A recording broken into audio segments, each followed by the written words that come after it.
podcast is part of the Sports Social Podcast Network. Are Ulster and Connacht our new Irish rugby overlords? Maybe. Let's start the show.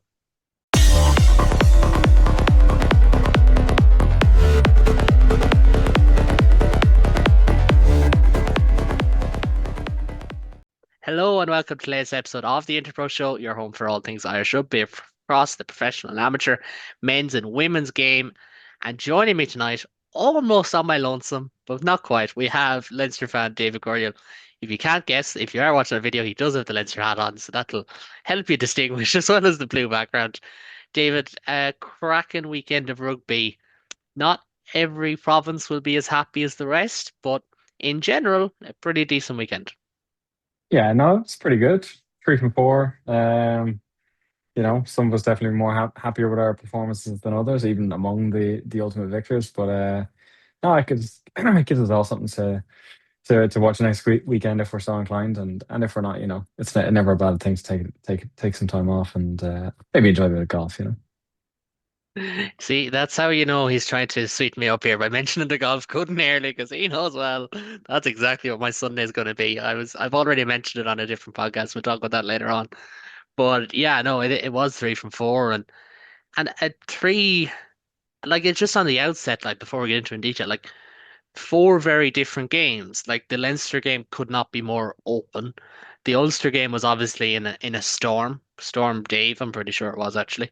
The Connacht game was kind of a grind until it wasn't, and the Sharks fell away. And the Munster game was a tale of two halves, so very very different. But we will start with Leinster on Easter Sunday as they pulled clear of Edinburgh to advance to. I don't know if you checked the notes. Do you want to guess what straight quarter-final appearance this is in a row for Leinster, David? Uh, it's got to be at least ninth or 10th. Correct. It Cardinals. is it is 10th. It is 10 in a 10th. row. There we They go. did have, I don't know if you counted, they did have one round of 16 walkover during the COVID years where they got a bye past Toulon, but we'll let them off with that one. But it's Mm. a high scoring 31 win over the Scottish side. And David, you were there, you were in Yeah. attendance. This is how you spent your Easter Sunday evening. Good crowd, good atmosphere, good game of rugby, but not the best for the nerves. That's starting to become a trend with Leinster, as we said before. Yeah, it was utterly bizarre. Like it was a great night. There was a lot bigger crowd there than I think I was initially fearing. I'd say we got the bones of 25,000, which is not bad for the day that was in it. And they were well rewarded with the weather. It was, it turned very nice, kind of ideal conditions for the two teams involved to play a bit of proper rugby. And yeah, it's become a horrifying thing that multiple times I've watched Leinster play in that stadium, score tries at the start, and you think the game is going to go one way, and then very quickly you have to reevaluate that assessment. And yeah, like I thought, we were on out 2 tries very early on. They were nice tries as well. It wasn't a grind. Nice scores. Harryburn took his conversions quite well. It seemed pretty positive. There was a small thing in the back of my head saying this can't continue forever. There's always going to be a purple patch. Something has to give. There's going to be a back and forth. But while, gather your rosebuds while you may, we should score as much as we can. So when they do come back, we build ourselves a nice little cushion. I don't think I could have predicted what happened. That first half is still, it's such a bizarre um 40 minutes of rugby, because if you just look at the scoreline, it was 28-26 at half time. That makes it look like a really high scoring, really tightly contested game. I would argue that that's not really what it was. Leinster had the game almost entirely their own way. They were playing some very nice attacking rugby, and kind of a departure from the way that we've played for a lot of the season. A lot of carrying the ball very close to the line, a lot of very quick last minute passes. Um, you know, all there were 4 tries scored in that half. I think all 4 of them were scored by our back three. There were 2 Tommy O'Brien, 1 Jimmy O'Brien, and 1 Hugo Keenan. Or certainly Tommy O'Brien ended up scoring 2, but I know all 3 of the back line scored. And I just it like you know from that side it was brilliant. But going in the opposite direction, um, we had this response, and it like we actually had a discussion with some other Leinster supporters over the weekend that this 26-0 represented, you know, that our defense was still not where we wanted it to be. Last season defense was such a big thing for Leinster. Um, 2 seasons ago to the last season, we have the number of points we conceded. Going into this season, we conceded 30% of the points we in the first 3 games as we did last season. So our defense has definitely suffered this season. But I'd almost argue that the scoreline of this game didn't wasn't even reflective of that, because 3 of those 4 tries, the 2 of them were straight intercepts, and one was a bounce loose, and the ball was collected, and Edinburgh ran away. But you could reasonably argue that Leinster were almost entirely responsible for 7 of the 8 tries. Just 3 of them were going in the wrong direction. Credit to Edinburgh, they attacked the line very closely. They stayed very sharp. Certainly for there was one of the intercepts, Jamie Osborne pass was picked off. They were clearly cognizant of what we were doing, and they were smart enough to get themselves in the right positions to pick those passes off. But it was really, really frustrating to watch, because Leinster would score and then immediately give Edinburgh a score back, and then they score again and then immediately get a score back. The one try that Edinburgh kind of manufactured themselves was the Ross Thompson try up the right hand side. First phase off a scrum. It was a great run by Thompson, but like Jefferson Gibbs Park and Hugh Keenan falling off tackles will be really annoyed by that one.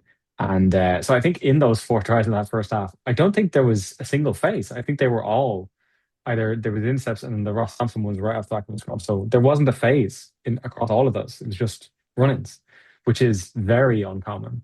Um, but going in the opposite direction, Leinster's attack was good. They scored 4 really nice tries, and if you just looked at those in isolation, and we said if we could tighten it up in the second half, it'd be great. And to Leicester's credit, they did. Now at the start of the half, it was nervy, because um, you know it Edinburgh don't always get a lot of plaudits, and to be fair, they have a habit of selling themselves well short. But Darcy Graham is a very good rugby player, and his chip over the top and chase through was a deserved score to put Edinburgh ahead. And at that point, you really felt, okay, you need to lock it down, you need to get it together. And to Leicester's credit, they did. That was the only try they conceded in the second half. They locked back in. There were some excellent scores. Tom Clarkson just showing phenomenal strength for his finish. Josh Van der Fleer eventually being rewarded, and then Ricky Ioane getting his in the corner. I did feel happy for the guy. He's not always the most popular player in Leinster, but that's the kind of thing he was brought in to do, and he finally got the chance to do it. So, that final scoreline, 49-31, the game was worth all of those tries. Um, it was a little bit more tense, but it was just weird, because it didn't feel like Edinburgh applied massive pressure and we just about kept ahead. It felt like we were the architects of our own destruction, and then ultimately our own success. Um, so, I think at the time I was very frustrated and I was very nervy, but looking back on it, I think the fact that we tidied up in the second half, it means we can take a bit more of the positives, and the positives were the attack, and the attack was good. It was very good. It was some proper good passes, scoring on the wings, at the end of good phase play. And he didn't win player of the match, but hats off to Harry Byrne, because that was 7 out of 7 off the tee, and at least 5 of them were from the touchline. So that was a really good one for him, and in a position that Leinster are kind of in flux in and not 100% sure where we're going to settle on. I think it's pretty clear, like, if he's fit, he's going to start the next few games anyway. So a nervy game, but ultimately I think we can take general positives out of it. Yeah, no, 100%. No, I'd agree with a lot of that. I will say, like, Harry Byrne, I did think had an excellent game. I thought Gibson Park was good. He'll be disappointed to have let Ross Thompson pass, because Gibson Park is a very good defensive nine. And that was probably the only thing that, if I sort of really find fault in Leinster, and like, I know the top scorer in provincial games this weekend was Mr. Intercept with 5 tries, between Leinster and Munster. But and just that level of intensity, and it's not really something that we talk about a lot at this stage of the season. But I think, maybe I listened to too many GA podcasts this week with the league campaigns. But there is just that intensity when you hit cup rugby, of just that 100% effort. And we'll get onto a Munster in a few minutes, where they have certainly lacked. Like, when was the last time you've seen Leinster players not tracking back when, like, the first intercept try was run in? Like, that to me was a little bit galling. and even like the Thompson one, I think Keenan does very well to try and hold down Darcy Graham for that try, but the Thompson one just looked a bit passive and a little bit flat. And excuse me, I think Rob Kearney was kind of saying, like, oh, we weren't arrogant, I expected Leinster to win by this much, and they, this, that, and the other. But it's like, and it's not arrogance, but at the same time, just that level of intent, that level of intensity, just didn't seem to be there from Leinster. And I know it can feel like a lot of the time we just kind of nitpick, but they are held to a very high standard because this was a team with, what was it, 14 Irish internationals and an All Black or something like that in the starting side. Like this was an incredibly stacked 23, and they weren't at their best. And unfortunately for them, they get held to the high standards of say last year, where they scored something like 110 points across 2 games without conceding in the early knockout stages. And granted, some of that was on Glasgow and Quins for being very very poor. But if we're going to say that about the intensity and all that, Leinster's attacking game was probably as good as we've seen it all season. I did find. I thought Harry Byrne. It's not just his athleticism; he just has a little bit more composure when he's under pressure than say Sam Prendergast or even Kieran Frawley in terms of phase to phase. That's probably the big complaint about Frawley is that he hasn't got the reps. So phase to phase, he can be a little bit, you know, up and down. He was just very consistent. I do think this was Rico Ioane's best game in a Leinster shirt. I think, you know, big fan of Ian Madigan. I wouldn't have given Tommy O'Brien man the match. He was very good. He did Mm. have 2 very easy run-ins, to be fair to the guy. I think other guys had to work a little bit harder for their scores or for his score as well at that. But it was definitely an awful lot better on the attacking side of the ball from Leinster. And I do think, and we'll probably get on to a little bit later with the Sale game, as much as you can kind of look at Sale and say that they do have certain attributes that they can get at Leinster, like the scrum, potentially, like that back row being so defensive minded and a 10 who can just kick the leather off the ball. If Leinster attack with the same purpose, and it's a weird one. I'd almost say that Leinster attacked with the purpose that we've wanted from them, but their defense lacked that bit of purpose and intensity that's had all season, and that's why it dropped off a tiny bit. It's very hard to balance both. That's the thing. It's very hard to be clued in for 80 minutes. But I suppose to kind of to wrap up, like it is Sale this weekend. I'm actually kind of surprised it's not the Friday game. Leinster tend to go for the Friday quarter final if it's back to back weeks, especially when Sale wouldn't be bringing over a massive travelling support. But that's by the by.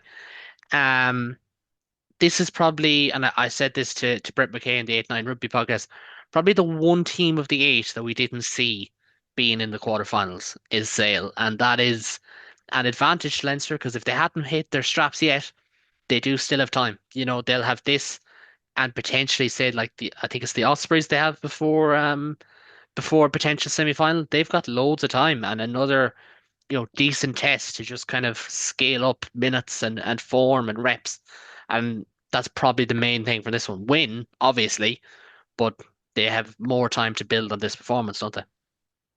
Yeah, they do. And I think I don't remember who said it. It was either Bernard Ackman or James Tracy said that this was the first week. The week leading into this was the first week that they had the absolute full squads um, in the building, which is kind of insane. And that like still discounts. There's still a good few players who are injured and unavailable. But yeah, like if I don't necessarily want to write it off because I wouldn't write off any team really. Anything can happen as we've seen in a couple of the other games. Even in the Challenge Cup. So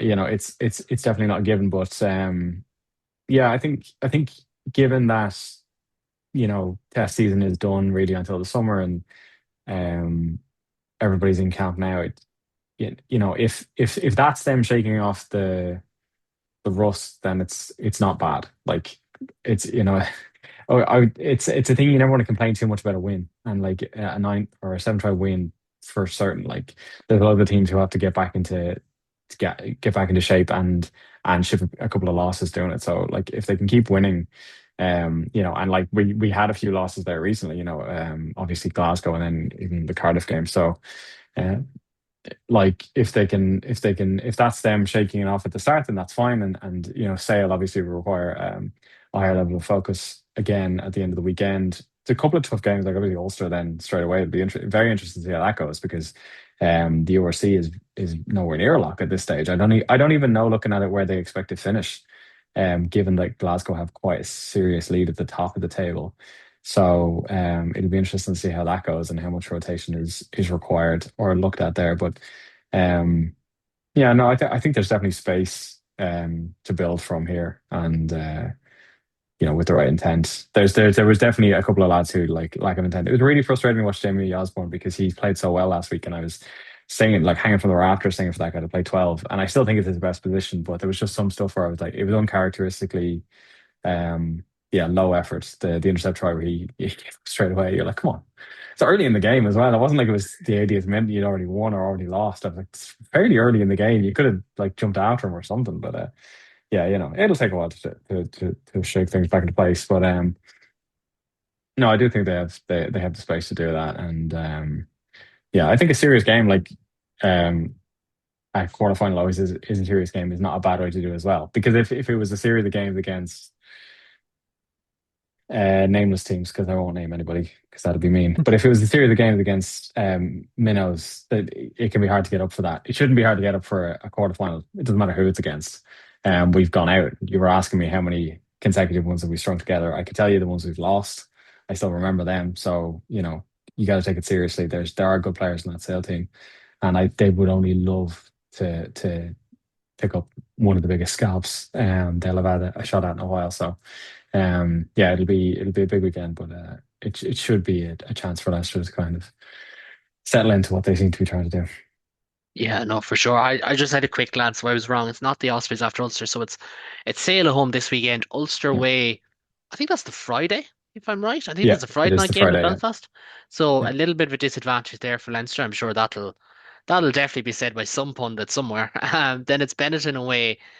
It won't be said when they've got the advantage on Benetton a week later. And then a potential semi-final against Glasgow or Toulon. Lions at home, Ospreys at home to end the season. Like as much as, and we'll have plenty of time to be doom and gloom on the next province that we talk about, even if Leinster only hits 7 out of 10 this week, the only fear over the next couple of games is if they don't beat Ulster, that's probably top two gone. They yeah, can probably still get top four, especially with Benetton, Lions, and Ospreys, so they can probably all rotate and beat. And then you just have that one semi final, and that's your kind of next month and month and a half, give or take. You're less, 1, 2, 3. That's your next 6 weeks right there, and obviously, leads into a potential European final. But we won't get ahead of ourselves because obviously a lot of people had booked Leinster into a final last year, and we know how that went. I will say on the podcast as on this week, I may have tipped Leinster to get to the final. May have. I also may not have. Just saying. Because some people in their comments reckon I hate Leinster. So go check out the 8 9 Rugby podcast to see exactly what I said. Rumor has it I may have said Leinster Rugby are doomed. But that may have been just to get clips. I may have also said things like 6 7. So I'm pretty sure Adam has already watched it. But from the highs of Dublin to the lows of Sandy Park as Munster crashed out of the Challenge Cup at the first hurdle and courtesy of a first half derailing of epic proportions before losing 31-21 to Exeter. I tweeted after the match, it's now officially Munster's worst European campaign. They're the only other times they'd lost 4 games in a season. One was in the pool stages, the other one they'd actually won a knockout game in the old format, and that meant they had more wins because there's more pool games. And it's a bit of a disaster, and I kind of alluded to it, but like effort, intent, like these are important factors. And I know it's nebulous, and I could, probably give you 1,000 words on how Munster's physical profile looks so much weaker than last year, and I could give you examples of certain players, certain collisions. But there has to be a moment in a team that's filled with stars, that's filled with leaders. Like your captain was Lions Player of the Year, and I'm not singling him out because of I don't like Tyke Burner or anything like that. I have ultimate respect for him, but we judge players, best players to the highest standard, and there has to be an ability to, football term, put your foot in the ball. To really try and wrestle this back. And first 10 minutes or whatever it was, Munster looked all right. Yes, they were defending for their lives, but you kind of expected that because um Let's go. I was just about to say Bath. I'd nearly prefer if it was Bath. We know what happened when it was Munster bad last time out. But Exeter had the ball and they had loads of possession, don't get me wrong, but you just kind of felt that, okay, Munster is still in it. And then it just became try, try, try, try. We've all seen the failure. We've also try. Unbelievable finish. But if you go back, like Zachary Abraham's one-on-one tackle just gets steamrolled in midfield. Someone else missed the pass somewhere else. There's a moment, where I think it's the end of the first half. I think it could be before Exeter's last try, where Munster are in possession. Craig Casey looks up and Lee is well used to swearing, so we can say it, but he just goes, "Oh fuck," because he sees there's no right option for him. There's literally nothing he can do. He already has the ball picked up off the ground, spins it, Munster get turned over, Exeter end up scoring, and that was just kind of that was the last try before half time actually was the Fabio Bosa one. And that kind of summed it up, but also at the same time, like, and I'm not to get too like we only mention effort and parochialism and heart and all that about Munster because I know that annoys some people. But ultimately, this is Munster. This is a team they've done it all. They've won in Croke Park last year. They won in La Rochelle last year. It's the bones of the same squad that won 10 games in a row to make it to a URC semi-final. I think when someone looked into it, it is pretty much the bones of the same squad, including some of the absentees from that game. So it's not about not having the players. Some of it is coaching. Um, there was the ball that Will Reek picked off and a Ben O'Connor pass where Ben O'Connor is trying to hit Alex Candellin. The closest man to Alex Candellin is John Ryan, and he's 3 yards away from him. So it doesn't work. Like nothing. Hello, Puka. Nothing there is working, and it's incredibly frustrating to watch. But then when Munster, we always talk about like the flat track bully or the team who's great at running downhill. When Munster were downwind in the second half, they had 3 50-22s. They had Craig Casey and Jack Crowley playing with zip. Crowley scoring 16 of Munster's 21 points and had this attitude. And I used the word ignorance on Twitter. That's what it was. It was this ignorance, this refusal. It's like, we're not beaten yet. I don't care. We're not beaten yet. Now, they were ultimately. We know that. But that stone wall just, you're not going to put us down and out this easily. And if Munster had that across the board, maybe they wouldn't have been in that mess. But I suppose, David, to kind of bring you in there, like it was a tale of two halves as well. I mentioned this before we started.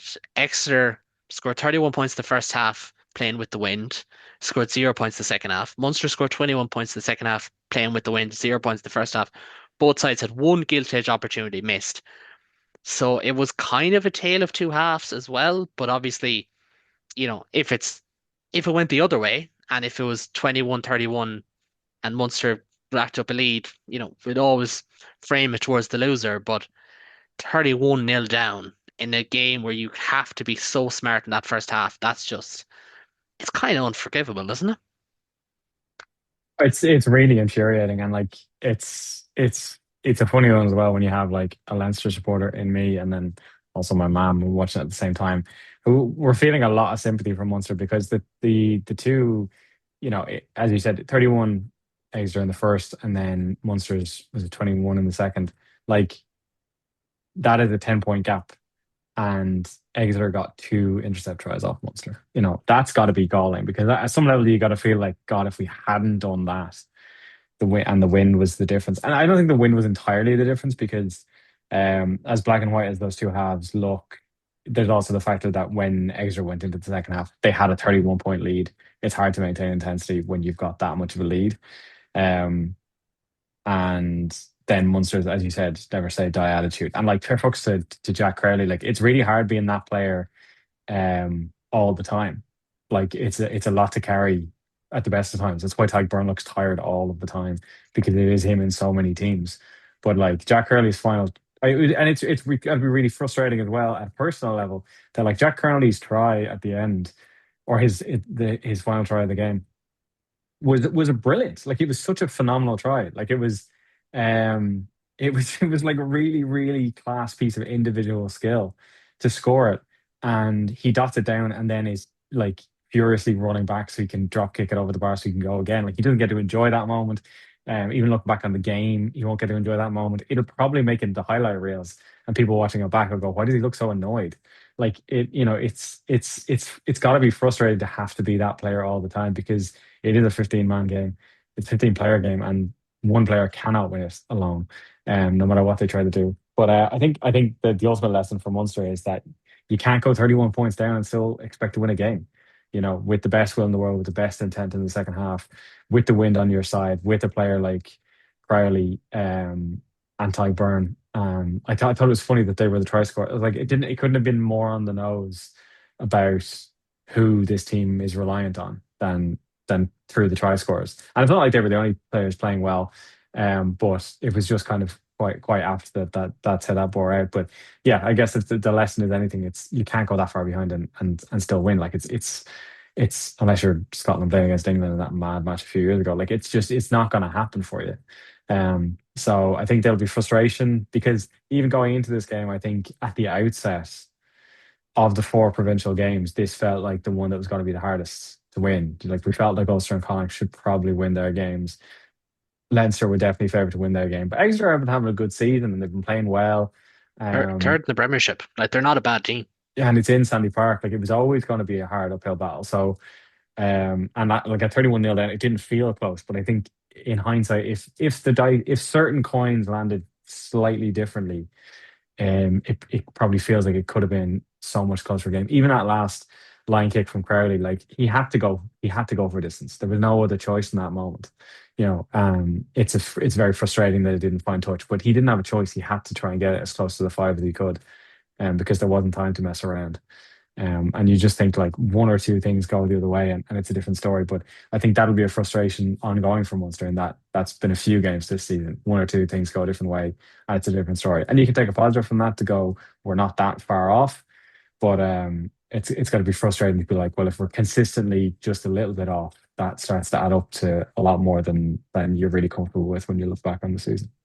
Yeah, that's the thing. And it's across the board, isn't it? Like you need to have I think we may have discussed this before, but you need to have a calling card. You need to have something. You need to have something to go back on. It's like if this isn't going right, this is our thing. Their line out success rate is fine, but they've no mauls. That kind of mitigates it. Scrum is a mess. Like it genuinely is. First two penalties of this game were scrum penalties against Munster.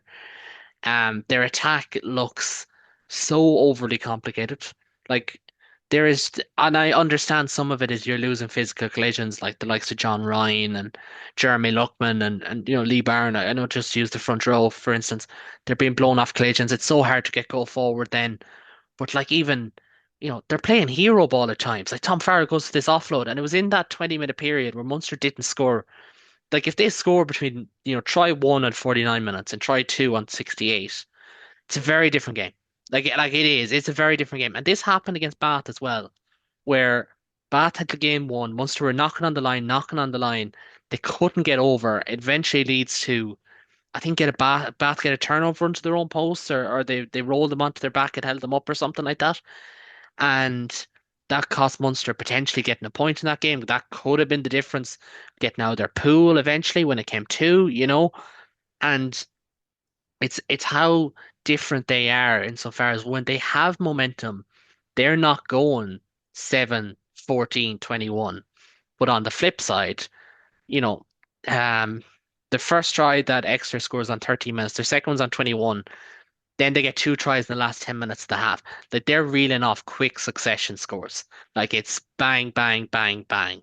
And that has happened to Munster against the Sharks. It happened against Bath. It happened against the Stormers in that kind of first loss. And now they're four from their last 14. And in that run, they've beaten a rotated Gloucester, Ospreys, which a game that gets better in hindsight because that was a rotated Munster over in Bridgend. But they beat the Ospreys, they beat the Dragons, and they beat Zebre. And it's really like disheartening to watch at this point. And it is given similar vibes to what we would have said about Ulster last year at this point of the season. I know we didn't have a this podcast this time last season, but it would have been similar about Ulster insofar as we all remember after like that Bordeaux game that they had in the round of 16. That was their last great performance the last season. They didn't really bring much else to the party after that, and you do hope for Munster that Loftus wasn't their last great performance this season because Munster simply cannot afford to be finishing 14th in a 16-team league. Or I think Ulster finished 14th, could have been 13th in the end. but like they just can't. Like there's too much quality there, and like as it's funny how at the start of the season we'd have probably said Munster will go as far as Casey and Crowley can bring them. The last 2 weeks has shown them those guys are setting the floor nearly. They're making sure that they can stay competitive in games that maybe they don't have any right to. Maybe we look at this Munster squad and we look at front row and Tyburn wasn't at his best, and probably worth mentioning Edwin Dobbo went 80 minutes here for all the talk about his Yeah. fitness, all the talk about his impact. 80 minutes, brutish carries. He was all over the place. He was absolutely brilliant in this game. Probably the only Munster forward that put his hand up to say, "Look at me, look at what I can do." And you know, backs, I look at the same. I'm actually just reading the stats here because I was looking for Edwin Adogbo stats. Daft Jenkins, 30 tackles. Um, Yeah. Edwin Adogbo was Munster's top tackler with 14. Eight extra players had more than that. But I know that's the nature of the two halves. But now you look at Munster's run into the season, none of those games are guaranteed losses. Like none of them. Their toughest game is Ulster at home, and Ulster's road form hasn't been brilliant, and they do look a little bit off the pace. We'll get onto them in a minute. Um, they've got Connacht away, which probably is the closest thing that you'd book into a loss. Can Munster win their next four? They got Benetton away and they got Lions at home. Absolutely, they can. On paper, Mm. they can. They should. They have a halfback pairing. They've got a world-class second row. They've got one of the best eights in the URC the last couple of seasons. Admittedly, not his best season. Two brilliant centres. That should be enough. That spine should be enough. But something is wrong stylistically, and I put a lot of it down to attack, but I put a lot of it down to leadership as well, because ultimately, you know, you have you have to take some ownership as well. Like it's on every single person in that playing and the playing side of the business, as we kind of referred to with the when we talked about the redundancies. But before we move on to continuing Challenge Cup, I was going to say two Challenge Cup, Jesus. Don't want to insult Munster even more. But before we move on, just make sure to subscribe to get all the latest content here in the Low Day and Line channel. As you know, there's the URC run-in, there's Champions Cup, there is the start of the Women's Six Nations. The Women's Rugby Treehouse will be your home for that, but also special announcement of a very special podcast. I may have oversold it now. Myself and David will be joined by two special guests to preview Ireland's run in the Women's Six Nations. That's coming up this coming Thursday. Yes, Thursday. I'm. It's a bank holiday weekend. Everyone knows the way it is. You don't know what day of the week it is. Yeah. Time is Um, running. yeah, time is a social construct. If you can share the show with one friend or leave a comment, it makes all the difference. Do let us know what you think, good, bad, or indifferent. And also, as we've called out before, we are looking for hosts for provincial podcasts set to drop next season. So leave a comment down below if you're interested. Maybe message myself or the show on Twitter, or if you know of someone who has a provincial podcast who might be interested in bringing it up under the Global Gainline umbrella, we'd be more than this happy to give it a listen and give it a whirl. But back from Sandy Park, and we go into the victory column. That seemed really mean. That was not what I intended at all. But Ulster needed a late TMO intervention to pip the Ospreys 28-24 in stormy Belfast. I should have just read it all out. It wouldn't have sounded as bad. David, if there's ever a definition of got out alive, it's kind of this one, because Ulster, when Nick Timoney scored, and I tweeted it, and someone took the piss out of me afterwards.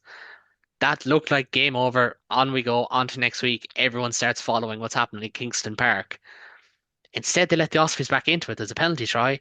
There should have been a try to win it. We'll get on to that in just a second. So they kind of just survived. And shout out to Adam, he's not with us this evening. He was at the game. Kind of got out alive as well because there was a bit of a storm there. So a very underlying trend of this game. Yeah, when Adam finally texted us in the hours after the game, it was just to say, I think I have frostbite. So Adam bless him. Lathan, frostbite kid, without He's the he's dodgy past. Yeah, he's recovered just enough to hold a pint of Beamish, God bless him. But no, yeah, no, they did well to get out of there. It was crazy. Like it's the most frustrating thing as a fan, as a coach, I'm sure as a player in hindsight, to have a game that you really should be done and dusted with. And also we're good for it. Like this is one of us the best seasons Ulster have put together. They played a lot of good rugby. Their Ireland players have come back. Should be come back full of confidence. They should be full of confidence. We've said in years gone by when Ulster found themselves in Challenge Cup that it's a competition they should be challenging for, and they should. They're good enough to go deep in it. Um, whether or not they get to the end and there's a French team or maybe an Exeter waiting who have other ideas. That's another thing. But like round of 16, there's no doubt, there's no question they should be going past this. Um, and it's just it's so incredibly frustrating how close they came to throwing it away. And I almost couldn't believe it. Like when it happened in the moment, it looks like Ospreys have just pipped them at the end, and it's stunning because it's like so close to the end. It felt like this had to be just done. This was like finished, and there was no route back for Ospreys. And credit to them, they dug in and went for it. But Ulster will have to look at themselves and go, how did we let it get that close? I thought they were lucky to get out of it. I do think it was right. Like I saw the slow down thing. I was like, it does come forward out of the hands. Just about. I mean, it wasn't clear and obvious. And I think there's a debate over whether or not the TMO is supposed to come in for things not being clear and obvious, or if that things should be clear and obvious for them to come in. At the end of the day, I did think it was a marginally forward pass, and the fact that it was a game deciding try. I don't know if that should affect whether or not it gets looked at. The fact that it's a try should probably overrule anything, so it should probably always get reviewed. But I don't know. For me, it's one like when I seen it live, I was like, I think that's forward. When I Mm. watched the replay, I thought, but his hands are flat. Like he's running, his hands are flat. It just naturally drifts. But once you get into slow motion and I don't know. I not Slow motion's very tricky, you Yeah, know. it is. And far from me to have sympathy for the Ospreys. They're not, there's some very nice Ospreys fans out there who listen to this, don't get me wrong, but like some of them not so much. But no, it's tough for them. Like it It genuinely is. is, It's but like for brutal. Ulster, it's like if Ulster go on and win the Challenge Cup, we were talking about this moment as being, you know, the start of it. Yeah, it isn't it like I think I felt less sympathy because in the although they haven't in the opposite direction, but in the Ireland in the God no in the Leinster Edinburgh game, Bernard Jackman did it Same thing first. apparently. Bernard Jackman did it first. In the Leinster Edinburgh game, Josh Van der Fleur's first try was ruled out for loss four over the line by like the smallest of margins in the stadium. I was giving out about Luke Pearce a lot. The angles in the stadium did him no favors. On watching it back, there is very small amount of separation before he slams it to the ground. So technically it's ruled out. But it's another one of those things that like if you don't have super slow motion cameras, you'd never spot this. If this was an AIL game, they'd both have been tries. And it wouldn't have materially affected Leinster's game. It would have changed this result. So I suppose the debate is should the consequential nature of the try matter? I would say absolutely not. It shouldn't matter either way. But the fact that it is a try is probably, if you're going to look at anything, they're going to look at this. They want to make sure they got it right. It was marginally forward, but that is still forward. And I think it was probably fair. But I think it's also fair to say that Ulster got out of jail free completely. Like it was an Ospreys mistake rather than an Ulster good play that ended up deciding the game. And I think given how Ulster had played up till then, it'd be really frustrating that that's what it came down to because it shouldn't have. Yeah. They should have been able to seal this one themselves. So yeah, no, I, I, I I'm think I'm they'll still be starting frustrated. I'm starting to think about omens because like Ulster had a game postponed in Amsterdam in January that not only was it postponed, they got the full 5 points out of it. Yeah. Like it's starting to like don't get me wrong, there's no EPCR conspiracy to give Ulster their first trophy in 20 years. There's nothing like that, but there starts to be that little bit of, oh, maybe there is, something here. Maybe there is a kind of maybe the stars are aligning for them and like it is better to be lucky than to be good. But they do take on La Rochelle this weekend, and La Rochelle, although they squeaked past Newcastle in the end, they had like I think they were like 50% off the tee. Obviously, another stormy night on Saturday night in Newcastle, the same it would have been as in Belfast. But this is this is tough. Like this is tough. No matter where you play La Rochelle, this is a tough fixture, and I think like obviously, all about La Rochelle because being a Leinster fan, I won't even bring it up because it's too much at this stage. But it's a big game for Ulster and now. Like they may be without Nathan Doak. I thought he was brilliant on Saturday night again.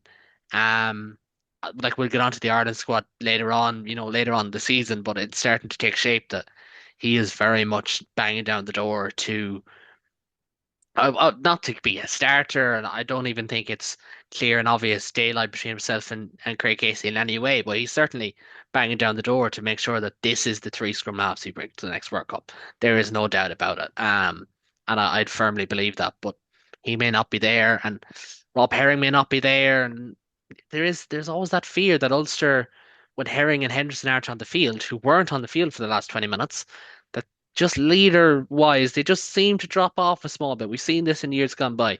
When they're not there, can just, again, put your foot in the ball, as we kind of said about Munster, just take the sting out of a team. They've been very good at that. Alan O'Connor as well, who's of course now the forwards coach with the Ireland women, but that will be Friday night, and we'll preview that in just a moment. But we'll finish on Galway on a very good Friday for Connacht. I know that's a bad pun. As they ransack the Sharks 29 points to 12 to advance to the quarterfinals. And it's so easy to look at this scoreline and think, oh, one-way traffic, it was this, that, and the other. For me, for the 60 minutes that this game was in the melting pot, I was very impressed with Connacht and how resilient they were. They didn't concede a try.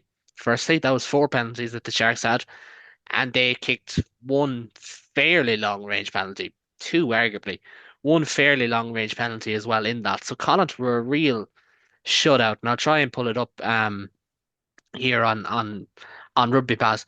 And amongst them, chief amongst them, Seamus Hurley Langton again was absolutely brilliant. I kind of hit everything that moved type defensive performance. And just I check it, the Sharks had four entries to Connacht's 22. They scored 3 points from it, so 0.7.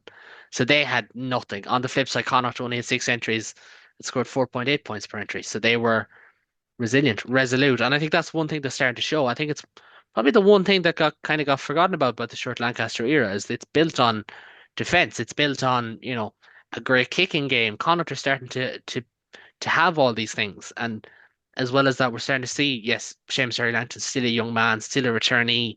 Will he stay? Will he go? Is the question. But not only him, Matthew Devine's been excellent. Thought Shane Jennings and John Devine were both excellent as well. And yeah, a little bit of personal bias there, don't get me wrong. Thought that Darren Murray was brilliant. Bundy is back, maybe not at his best, but he's fairly close to it. And there's someone else that I had made note of while watching the game. I'm just trying to check my notes here.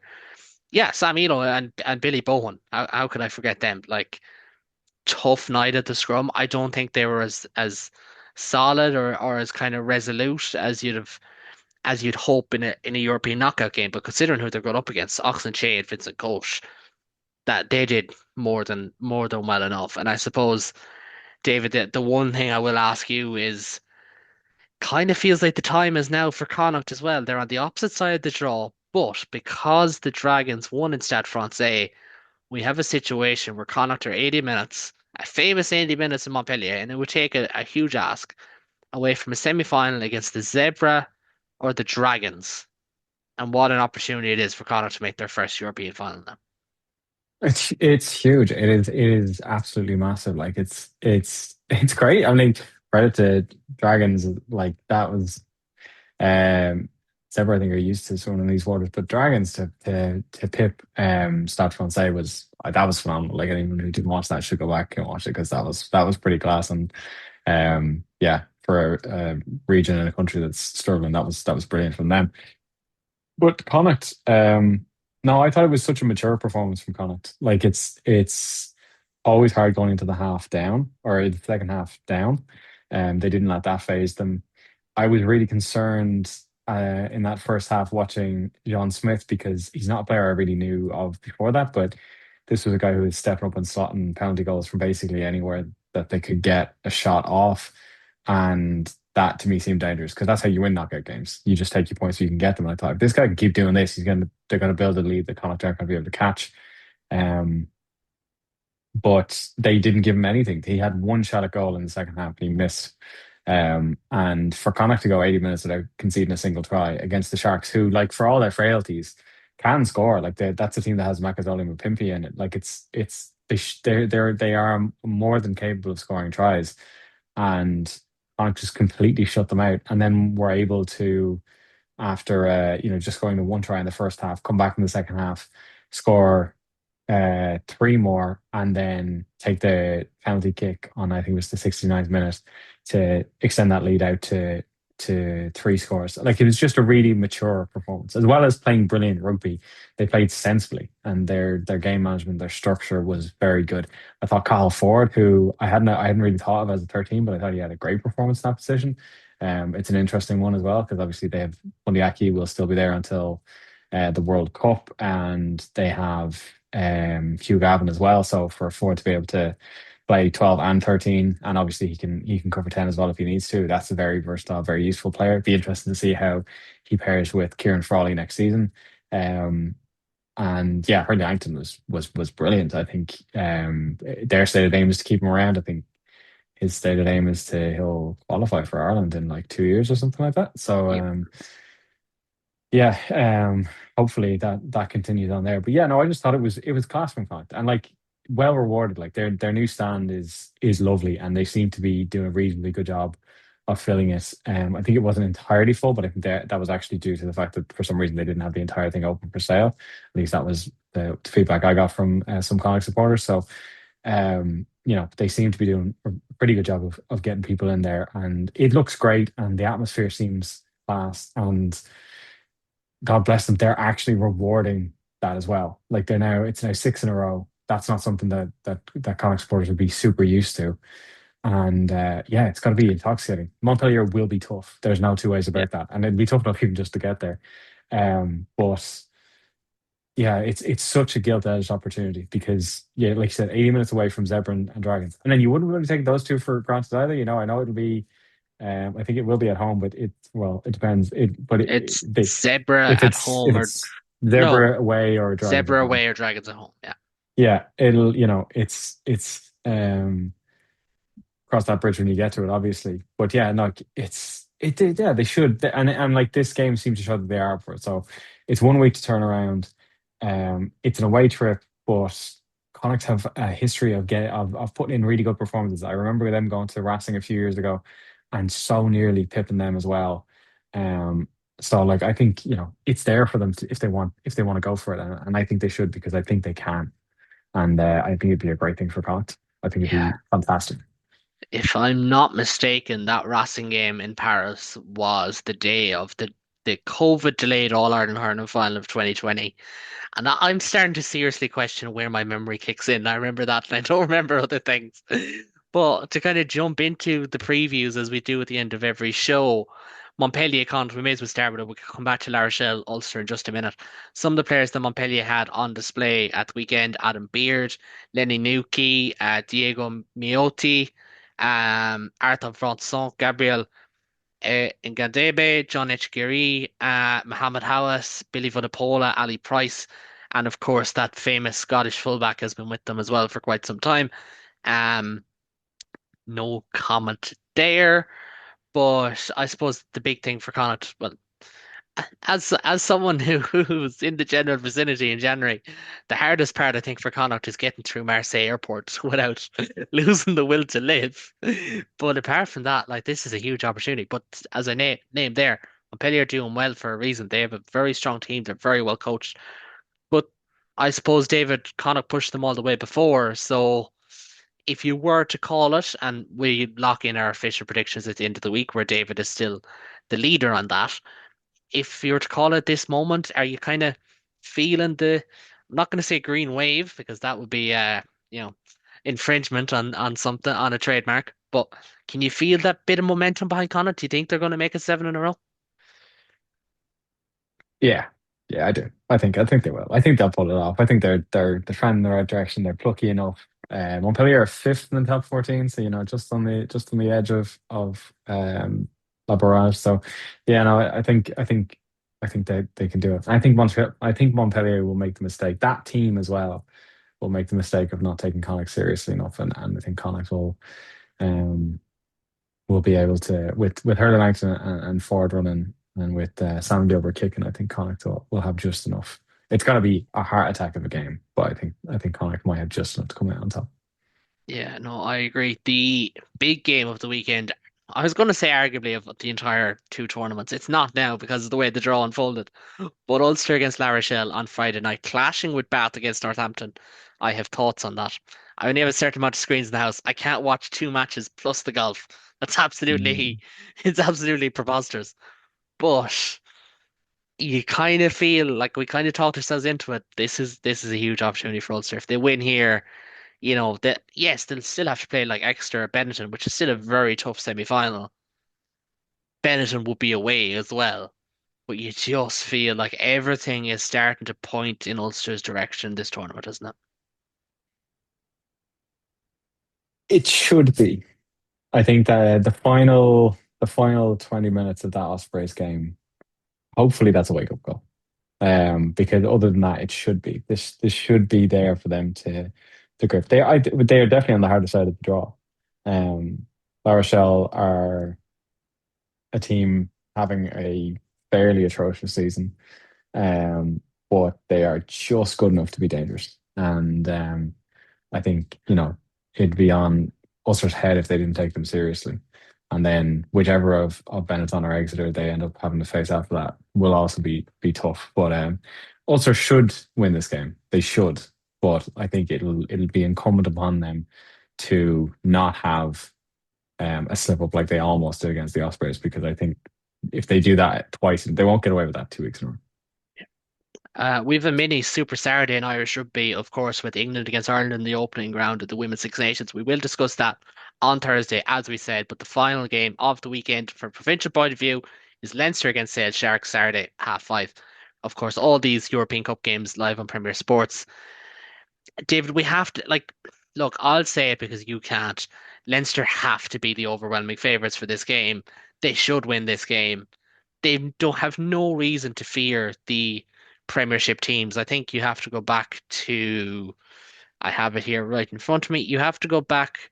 They've one loss. Sorry, obviously they lost Northampton last year. They've one loss in the last 5 seasons, 6 seasons against Premiership teams. Saracens, you've Saracens even. 2020, and then obviously last year against Northampton. So it doesn't happen that often, do you No. know? And you kind of just feel like Leinster will win. Are you confident? Oh, we have to be. Like, realistically, there's no way. That's Arsenal's game. It's such a weird one. It's always funny going back to watch those games because it was a COVID August 2020. What a weird time. And unfortunately, they had us cooked in the scrum, and Elliot Daly can kick goals from anywhere within 60 meters. So they just slotted pretty much 25 points from penalties, and I think one try, and we were cooked. But um, yeah, Sailor seventh from 10 in the or seventh in the table in the Premiership. They're 3 from 12 in terms of wins. Like, there's no real question about it. Like, it's impressive that they've gotten this far in the competition, but and I like they won't be. They'd love the opportunity to take on Leinster. Like, to find themselves in a semi-final would be insane, but to do it by knocking out Leinster would be brilliant. And there's just enough good English players in that squad to give it a rattle. But from a Leinster point of view, there can't be any question. Like, this has to be a continuation of the second half against Edinburgh, and Leinster just have to be going out with the intent to win and win well. Yeah, no, they do. And I do think if I was to lock any game this weekend, it would be Leinster against Sale. Obviously, always bet on the Red Roses in the Six Nations, but maybe not this week. Just for our own headspace. But David, thank you very much for joining me this evening. As I said, we'll be back on Thursday night. Gotta write this down. On Thursday night for our Women's Six Nations preview. And then, of course, next week to reflect on Women's Six Nations, plus a bumper weekend of provincial action. Will we finally see an unofficial clean sweep where three provinces win with one not playing? Who knows? Maybe we will. Until next time, I've been your host, Caolán Scully, David Cordy alongside me, and we'll speak to you very, very soon.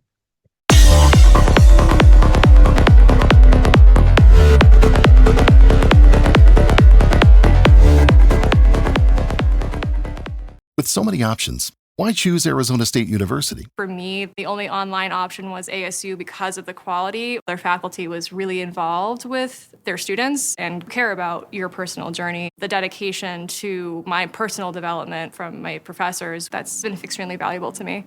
Earn your degree from the nation's most innovative university. Online. That's a degree better. Explore more than 350 plus undergraduate, graduate, and certificate programs at asuonline.asu.edu.